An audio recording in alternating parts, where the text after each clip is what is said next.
Assalamualaikum warahmatullahi wabarakatuh. Jumpa lagi dengan saya, channel YouTube-nya Budiman Maintenance.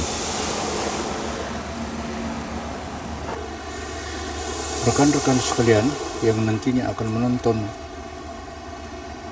channel ini, semoga disehatkan badannya, dan yang sakit diangkat penyakitnya, dan yang sempit dilapangkan rezekinya. Amin, insya Allah. Teman-teman sekalian, adapun konten yang saya akan bagikan melalui channel ini adalah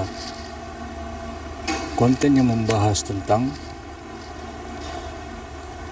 pengolahan limbah B3, filter bekas oli, dan filter bekas solar.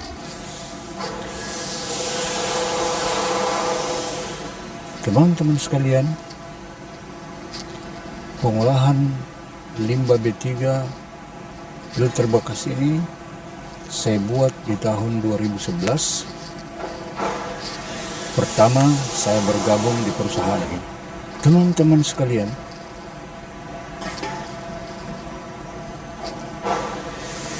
limbah B3 filter perlu dikelola dengan baik, karena limbah B3 filter mengandung hidrokarbon, yang mana kita ketahui bahwa hidrokarbon itu berbahaya bagi kelangsungan makhluk hidup yang ada di sekitarnya.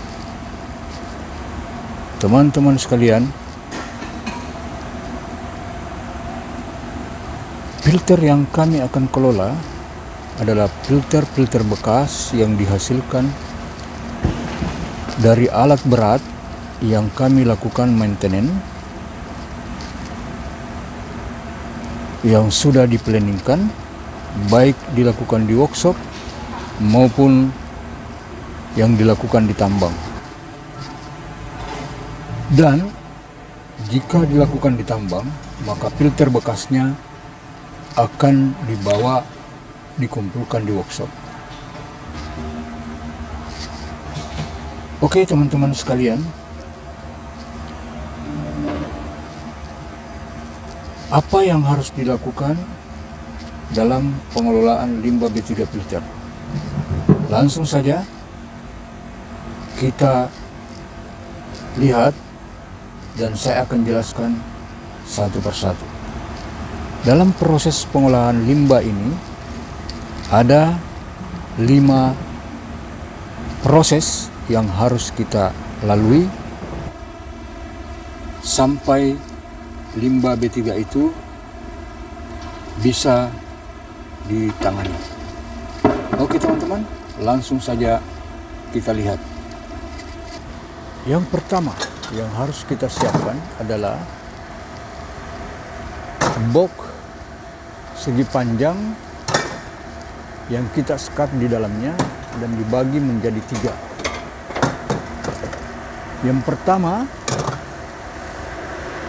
box yang diberikan tulisan 12 jam, dan yang kedua, box yang diberikan tulisan 24 jam, dan yang ketiga, box yang diberikan tulisan 60 jam. Artinya, filter yang baru dihasilkan dari unit atau yang datang dari lapangan akan ditiriskan di 12 jam selama 1 malam. Kemudian setelah itu filter dipindahkan ke box yang 24 jam selama 2 hari 2 malam. Kemudian dari 24 jam dipindah ke 60 jam selama 3 hari 3 malam. Setelah itu barulah kita masuk ke proses yang kedua, yaitu proses pemotongan filter. Proses pemotongan filter dilakukan dengan menggunakan tool yang namanya cutting wheel atau gerinda potong. Filter dipotong untuk memisahkan antara cangkang dan kertas filter. Cangkangnya seperti ini, teman-teman sekalian. Filternya seperti ini. kertas filternya seperti ini teman-teman sekalian, dan cangkang filternya seperti ini teman-teman sekalian. Jadi bisa dilihat. Setelah selesai pemotongan, kemudian kita masuk ke proses pemilahan. Proses pemilahan yang kertas filter kita masukkan ke dalam drum seperti yang ada ini untuk kertas filter.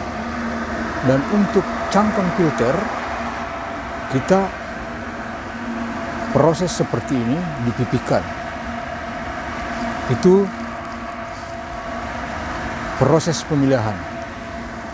Dan proses yang ketiga adalah proses pencucian atau perendaman dengan menggunakan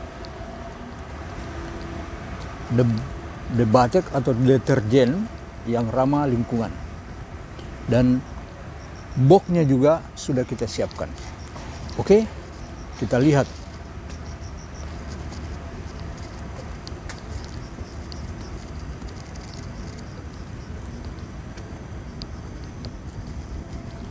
Box yang kita siapkan untuk perendaman cangkang filter yang sudah dipipihkan seperti ini. Ukuran 1 meter kali 1 meter kali 1 meter 25 cm. Dan filter nanti dimasukkan ke dalam sini, dilakukan perendaman selama 24 jam. Setelah selesai perendaman selama 24 jam, filter diangkat dan dicuci di washpad yang ada di sana. Supaya kita mendapatkan filter yang betul-betul bersih. Jika filter sudah bersih, maka kita menuju ke proses yang keempat. Proses yang keempat adalah cangkang filter di-packing ke dalam drum. Di-packing ke dalam drum seperti ini. Dan inilah filter yang sudah bersih dicuci menggunakan deterjen. Ini yang sudah dalam drum, siap di-packing dan ditutup seperti ini. Kemudian setelah selesai proses yang keempat, maka kita akan melakukan proses yang kelima, proses terakhir. Proses yang kelima adalah proses mengumpulkan filter yang sudah bersih ini dan masuk dalam kategori scrap metal dan akan ditempatkan di tempat penumpukan scrap metal karena mempunyai nilai ekonomi. Dan yang kertas filter yang seperti ini akan dikirim ke satu perusahaan pengumpul yang sudah mendapatkan izin AMDAL dari pemerintah daerah setempat. Dan ini rekan-rekan sekalian, dari tempat bekerja saya, ini kita bayar. Kita yang harus mengeluarkan uang, kita yang harus membayar. Karena mereka yang akan mengambil kita punya limbah B3, dan bagi mereka tidak memiliki nilai jual. Tetapi hanya bisa memusnahkan di tempat pemusnahan yang ada di Surabaya. Oke, teman-teman sekalian, itu tadi 5 langkah proses pengolahan limbah filter bekas. Perlu kita ketahui, teman-teman sekalian, kenapa filter bekas ini harus dikelola. Kita harus mengelolanya karena filter bekas ini adalah filter limbah hidrokarbon, yaitu limbah B3, bahan berbahaya dan beracun. Teman-teman sekalian, tidak boleh dibuang di lapangan terbuka dan tidak boleh dibenamkan ke dalam tanah. Jika dibuang ke lapangan terbuka, maka akan berbahaya atau mencemari lingkungan dan bisa menyebabkan kematian pada bakteri-bakteri penyumbur tanah. Dan apabila dibenamkan ke dalam tanah, maka akan mencemari air tanah. Dan kita tahu, rekan-rekan sekalian, jika air tanah tercemar, itu berbahaya, dapat membunuh ekosistem yang ada di sekitarnya. Dan tidak menutup kemungkinan suatu saat di tempat di mana kita membenamkan filter itu ada manusia yang datang bermukim di sana. Dan tidak menutup kemungkinan dia akan memanfaatkan air tanah sebagai kebutuhan, dan tidak menutup kemungkinan dapat mengganggu kesehatan orang-orang yang memanfaatkannya. Rekan-rekan sekalian, kita ketahui bahwa filter bekas itu di dalamnya ada oli, dan apabila dibuka ke area terbuka, tidak menutup kemungkinan sisa-sisa oli yang ada di dalam filter akan mengalir mencari tempat yang rendah, dan apabila hujan, maka sisa-sisa oli itu akan menuju ke sungai, ke muara, ke laut, dan menjadikan sungai, muara, dan laut tercemar yang akan membunuh ekosistem yang ada di dalam air, termasuk flora dan fauna. Teman-teman sekalian, itu yang dapat kami jelaskan, kami share melalui konten ini. Semoga teman-teman sekalian yang menonton konten ini dapat memahami bagaimana cara mengelola limbah B3 filter bekas dengan baik dan benar sehingga tidak mencemari lingkungan.